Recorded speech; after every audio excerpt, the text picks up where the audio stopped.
और चलिए अब आपको बताते हैं कि उमेश पाल हत्याकांड पर क्या कुछ बड़े खुलासे हुए हैं। प्रयागराज में खौफ को कायम रखने के लिए दिन दहाड़े ये हत्या कराई गई थी, ये बड़ा खुलासा यहां पर हुआ है। साथ ही पूछताछ में अतीक ने कबूला कि लोगों के मन में डर कायम रखना चाहता था और उमेश पाल की हत्या पूरी प्लानिंग के तहत अतीक अहमद ने ही की थी। और आपको बताएं कि अतीक के कहने पर ही बेटा असद अहमद हत्याकांड में शामिल हुआ। ये बड़े खुलासे, तमाम बड़े खुलासे यहाँ पर हुए हैं। भाई अशरफ ने बरेली जेल से शूटर्स का इंतजाम किया था और आपको बताएं कि असद के साथ सभी शूटर्स बरेली जेल में अशरफ से मुलाकात कर रहे थे। हत्या के बाद असद और गुलाम ने 48 दिन में 6 शहर बदले थे, तो यहाँ पर ये बड़ी प्लानिंग की गई थी। हत्या के बाद असद गुलाम ने 10 सिम कार्ड का इस्तेमाल किया। तो उमेश पाल की हत्या के बाद असद सबसे पहले लखनऊ गया और उसके बाद अतीक को छुड़ाने के लिए असद ने पुलिस काफिले पर हमले की भी प्लानिंग की थी। लेकिन इसी बीच असद यहां पर एनकाउंटर का शिकार हुआ। तो आपको बताते हैं कि अतीक ने उमेश पाल की हत्या क्यों कराई। पुलिस सूत्रों के मुताबिक पूछताछ में अतीक ने यह खुलासा किया कि उमेश पाल अपहरण का केस आखिरी स्टेज में पहुंच चुका था और ऐसे में खुलेआम उमेश पाल के बयान से अतीक परेशान था। उमेश पाल के कदम से अतीक का खौफ कम हो रहा था और ऐसे में उमेश पाल की वजह से अतीक के खिलाफ गलत मैसेज जा रहा था और अतीक ने तय किया कि अगर उमेश को नहीं मारा गया तो खौफ खत्म हो जाएगा। ऐसे में खौफ को कायम रखने के लिए दिन दहाड़े ये हत्या की प्लानिंग की गई और उमेश पाल के साथ दोनों पुलिस वालों को मारने की भी योजना बनाई गई। लोग जान जाए कि अतीक चकिया अब भी जिंदा है और इसलिए ये कुछ हत्या करवाई गई। और हमारे साथ हमारे संवाददाता प्रयागराज से मोहम्मद मोइन जुड़ चुके हैं। मोइन, ये हमने खुलासे बताए, 10 खुलासे यहाँ पर बड़े खुलासे हुए हैं और बताया जा रहा है कि ये सब कुछ प्लानिंग के तहत किया गया था अपना डर कायम रखने के लिए। जी, निश्चित तौर पर कहा जा सकता है कि माफिया अतीक अहमद और उसके भाई खालिद अजीम उर्फ अशरफ से प्रयागराज पुलिस ने जो पूछताछ की है उसमें तमाम चौंकाने वाले खुलासे हुए हैं, तमाम अहम जानकारियां हासिल हुई हैं और ये वो जानकारियां हैं जिनको आधार बनाकर Prayagraj police Umesh Pal murder case का वर्कआउट कर सकती है, खुलासा कर सकती है। माफिया अतीक अहमद से हुई पूछताछ में तमाम इस तरीके की जानकारियां भी मिली हैं कि किस तरीके से पाकिस्तानी कनेक्शन था, किस तरीके से पाकिस्तान से ड्रोन के जरिए हथियार मंगाए जाते थे, किस तरीके से प्रयागराज और आसपास के तमाम जिलों, चाहे वो कौशाम्बी हो, चाहे फतेहपुर हो, चाहे उन्नाव हो, वहां पर बमों और असलहों का जखीरा तैयार करके रखा गया था। तो अभी 4 दिनों तक पूछताछ होनी है और ये कहा जा सकता है कि पूछताछ का जो सिलसिला है वो सिलसिला तो अभी शुरू हुआ है। आने वाले दिनों में तमाम इसी तरीके के चौंकाने वाली जानकारियां पुलिस को मिलती रहेंगी, बाहर सूत्रों के जरिए हमारे पास भी आती रहेंगी और पल पल की जो जानकारी है, जो अपडेट है, वो हम अपने दर्शकों को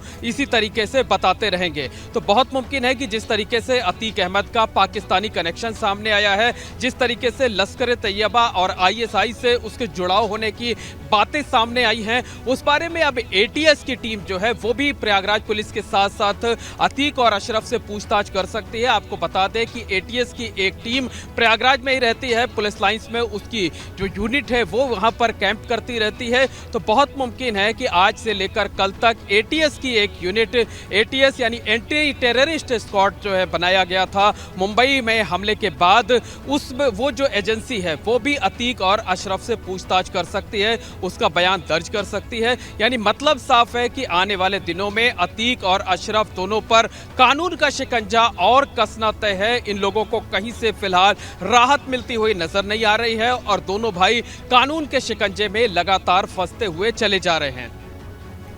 बिल्कुल, तो हम देख रहे हैं कैसे उन्होंने ये भी बताया कि असद को इस पूरे प्लान में इन्वॉल्व करने का जो पूरा प्लान था वो अतीक का ही था।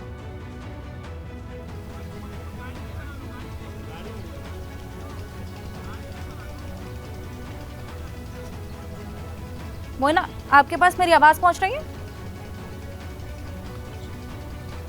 जी जी बिल्कुल, आप अपना सवाल दोहरा दें मुझे। बिल्कुल, तो इस पूरे बात में ये निकलकर सामने आया है कि अतीक ने ही असद को इस पूरे मामले में इन्वॉल्व होने के लिए उकसाया था।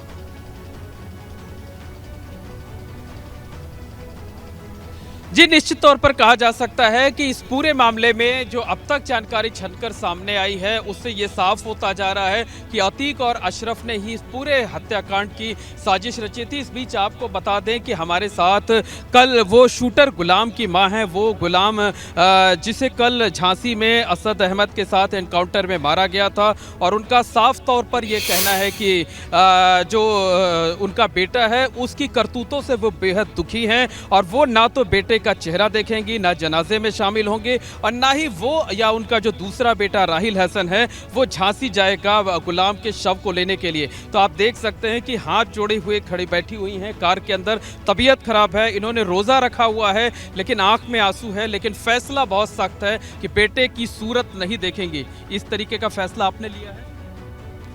हाँ, ले लिया। नहीं देखेंगे, कुछ भी नहीं करेंगे, जो किया ठीक किया, अब हम नहीं देखेंगे सीधा। एक माँ इतना बड़ा फैसला, इतना सख्त फैसला कैसे ले सकती? रोना तो हमेशा, आज भी रोएंगे उनको, जिंदगी जब तक जिएंगे जब तक रोएंगे।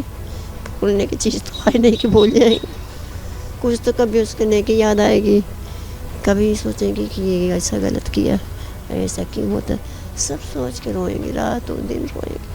तो गुलाम की जो करतूत थी उसने एक माँ का सिर भी झुका दिया। झुका दिया, पूरा घर मेरा बिखार दिया, मेरी फुलवारी बच्चों से सजी थी, सब बिखर गया। तो आप मानती हैं कि पुलिस ने जो एनकाउंटर किया ठीक किया है? ठीक किया है भाई, जो करेंगे समझ के सही करेंगे, क्योंकि और आने वाले जो पीढ़ी आए कोई ऐसा करे तो। एक माँ इतनी पत्थर दिल कैसे हो सकती है कि बेटे का शव तक नहीं देखेगी, आखिरी बार उसका चेहरा भी नहीं देखेगी? अब पत्थर बनाए दिन तो पत्थर बन गए, पत्थर की मूर्ति बनाया नहीं, आज कहेगा तुम ही काम करते, कहेगा आज हम इस जगह पर खड़ी होते, कहे खड़ी होते इस जगह पे, हम आज पत्थर बनाया, हम पत्थर बन गई है। अब कुछ कहने का रह नहीं गया, बेटा सब कुछ तो खो गया, बेटा खो गया, घर खो गया, भाइयों इधर उधर सब बिखर गए, किसी का पता नहीं है कि कहाँ है, अब क्या करेंगे। अब अपने फैसले पर आप कायम हैं, ना तो उसके अंतिम संस्कार में शामिल होंगे, ना चेहरा उसका नहीं देखेंगे, ना जाएंगे कहीं, अब बस हमें जाने की इजाज़त दे दीजिए कि हम चाहे घर थोड़ा आराम करेंगे। तो बिल्कुल देखिए, वो ज़्यादा बोल सकने की स्थिति में नहीं है, रोज़ा रखा हुआ है, तकरीबन 80 साल की उम्र है, गाड़ी में बैठी हुई हैं, आंखें जो है लगातार नम हैं, आंखों से आंसू बह रहे हैं, लेकिन एक माँ ने सख्त फैसला लिया है, और ये फैसला ये है कि शूटर गुलाम के शव को नहीं लेंगे। गुलाम के भाई राहिल हसन भी हमारे साथ मौजूद हैं, हम उनसे भी बात कर लेते हैं। राहिल, क्या फैसला लिया आप लोग? परिवार ने बैठ के कल यही फैसला लिया है जो पहले भी हम लोगों ने कहा था कि शव को नहीं लेंगे और अंतिम संस्कार में नहीं शामिल होंगे। बहुत सख्त फैसला नहीं है ये? बिल्कुल सख्त फैसला है। तो आप उस पीड़ा को भी समझ सकते हैं कि क्यों किया है, क्योंकि परिवार बहुत ही दुखी है, क्योंकि परिवार बहुत कलंकित हुआ है उसके इस काम से। क्या ज़रूरत थी उसको इस तरह का काम करने की?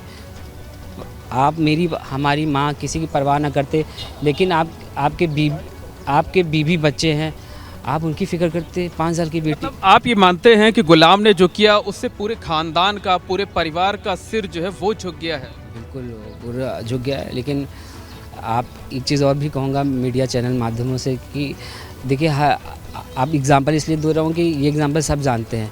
देखिए, रावण भी था, विभीषण भी थे, सुग्रीव भी थे, बाली भी थे। तो परिवार में अगर कोई गलत निकल जाए तो पूरा परिवार को दोषी ना मान लिया जाए। नहीं, पूरे परिवार को कोई दोषी नहीं मान रहा है। हम तो आपकी बात, जो आप बातें कह रहे हैं वो देखिए, सीधे एबीपी गंगा चैनल पर जो दर्शक हैं वो सीधे आपकी बात को देख रहे हैं।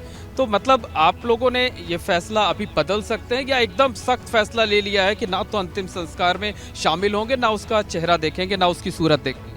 बिल्कुल, ये फैसला एकदम अंतिम फैसला है, कोई इसमें बदलाव नहीं होगा और अच्छे रास्ते पे चलते। सही, अभी समय है कि सही को सही और गलत को गलत ना बोले। आज माँ ने शिक्षा दी है तो क्या हमारे ऊपर आई तो हम सही को सही और गलत को गलत ना बोलेंगे? हमको तो यही शिक्षा मिली है। मेरे भाई ने गलत किया तो मैं छुपाऊँ? नहीं किया है गलत, तो बहुत गलत किया। गलत भी नहीं, एक उसकी जो सीमा होती है उससे परे काम किया है, तो बिल्कुल बहुत गलत काम किया है। और निर्णय से जो पुलिस ने इनकाउंटर किया, आप मानते हैं कि ठीक किया, उसको यही सज़ा मिलनी चाहिए? बिल्कुल। माँ आप यकीन मानिए, ये कहने वाली बात नहीं कि हम बार बार माँ का नाम, माँ बोलती थी हमेशा कि कभी कोई किसी की जान लेता तो उसको जान दे के कीमत चुकानी पड़ती है। आज उसने बात नहीं मानी तो अपनी जान गंवा दी उसने जो है। और पूरे परिवार जो है तबाह हो गया। सारे लेकिन दुखी हैं आप लोग? क्यों नहीं दुखी होंगे, साथ में खेले कूदे हैं, उठे बैठे हैं, सब चीज़ हुए हैं, तो दुखी क्यों नहीं होंगे। बस आप गलत रास्ते को चूज़ कर लिए ना, जो आपको गलत रास्ता नहीं चूज़ करना चाहिए था, आपको सोच समझ के चलना चाहिए था। आपको शूटर के नाम से कोई देश दुनिया में पहचाने, एक माँ चाहेगी, एक भाई चाहेगा, कोई चाहेगा परिवार हमारा तो छोड़ दीजिए, कोई परिवार चाहेगा, तो क्यों ना दुखी होंगे, दुखी हैं। ये बताइए कि आप लोगों ने क्या पहले माँ ने आपने जो है गुलाम को समझाने की कोशिश नहीं की थी कि जिस रास्ते पे चल रहे हो उसका अंजाम यही होना है? बिल्कुल बहुत समझाने की कोशिश की माँ ने, ख़ासतौर से माँ ने, क्योंकि हमारी तो अभी बीच में बात बहुत टाइम से नहीं हो रही थी। माँ ने बहुत, अभी माँ ने 2 महीने पहले उनका हाथ जोड़, दोनों हाथ, एक माँ हाथ जोड़ के आपको ऐसे समझा रही कि बेटा कोई गलत काम मत करना, आप तब भी नहीं माँ को सुन रहे हो। जो है माँ को, माँ की बात भी उसने नहीं मानी? हाँ नहीं मानी ना, तो परिवार दुखी नहीं होगा। तो यही वजह है कि आज माँ को फिर इतना सख्त फैसला लेना पड़ रहा है कि जिस बेटे को जन्म दिया आखिरी बार उसकी सूरत भी नहीं देखना चाहती। देखिए कितनी अच्छी माँ है, आज बेचारी रोज़ा भी है, पूरी जो चीज़ें उसको कर रही हैं, उसके बाद इतना सख्त फैसला, तो आप समझ सकते हैं कैसी हमारी माँ है, कैसा हमारा परिवार है, क्यों ऐसा गलत काम किया, उसको क्या ज़रूरत थी। सब लोग अपना अच्छा कर रहे थे, किसी को मारा वो भी तो किसी का बेटा रहा होगा, उसकी माँ नहीं, उसकी आंखों में आंसू आया। माँ जब टीवी में देखता था तो हम लोग को बहुत दुख होता था, उसकी माँ रोती थी या उसके दुख होता था। क्यों हम कहें कि किसी की जान ले लिया तो सही काम किया, अच्छा काम किया उसने जान लेके, नहीं कहेंगे, कभी नहीं कहेंगे। जान चली जाएगी तब भी नहीं कहेंगे, सब कुछ लूट जाएगा, बर्बाद हुए तब भी नहीं कहेंगे, गलत किया है तो गलत कहेंगे। बिल्कुल साफ तौर पर देखा जा सकता है कि गुलाम के भाई राहिल हसन हैं, आंखों से आंसू छलक रहे हैं और ये खुलकर कह रहे हैं कि गुलाम ने जो किया वो गलत किया।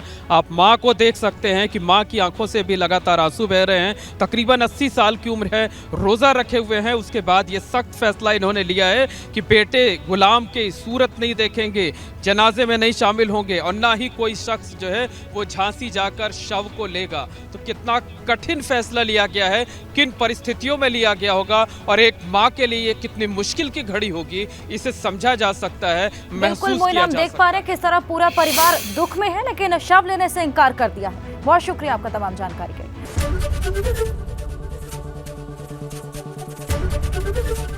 एबीपी गंगा, खबर आपकी, जुबान आपकी।